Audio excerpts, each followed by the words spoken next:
Royal Challengers Bengaluru அணியின் batsman will Jacks வெறும் 6 நிமிடத்தில் அரை சதத்தை சதமாக மாற்றினார். குஜராத் டைட்டன்ஸ் அணிக்கு எதிரான இந்த போட்டியில் 15.2வது ஓவரில் அரை சதம் அடித்து இருந்த அவர் அடுத்து 10 பந்துகளில் சதம் கடந்து பெரும் வியப்பை ஏற்படுத்தினார். அவருடன் பேட்டிங் செய்து வந்த விராட் கோலி அதை பார்த்து வாயடைத்து போனார். இந்த போட்டியில் குஜராத் டைட்டன்ஸ் அணி முதலில் பேட்டிங் செய்து 200 ரன்கள் குவித்தது.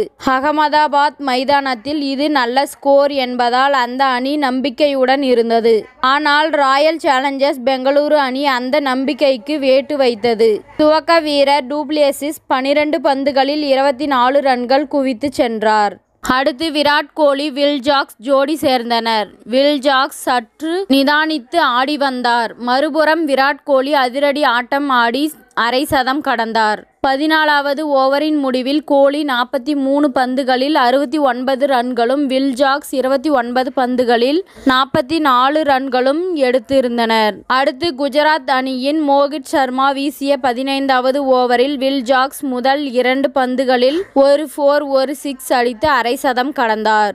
அடுத்து 10 பந்துகளில் தொடர்ந்து 6-4 அடித்து தள்ளிய அவர் சரியாக வெற்றிக்கு தேவையான ரன்களை 6 அடித்துதான் சதத்தை நிறைவு செய்தார். 41 பந்துகளில் சதம் அடித்திருந்தார். 14.2 ஓவரில் அரை சதம் அடித்து இருந்த அவர் மோகித் சர்மா ஓவரை அடுத்து ரஷித் கான் வீசிய 16வது ஓவரிலும் ருத்ரதாண்டவம் ஆடி 15.6வது ஓவரின் முடிவில் சதம் அடித்தார்.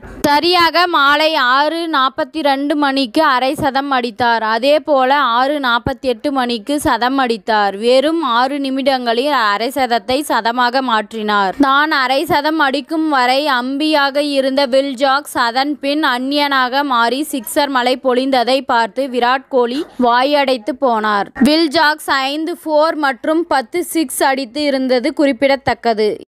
இத்துடன் இந்த செய்தி முடிவடைகின்றது. நன்றி, வணக்கம். மீண்டும் அடுத்த வீடியோவில் சந்திப்போம்.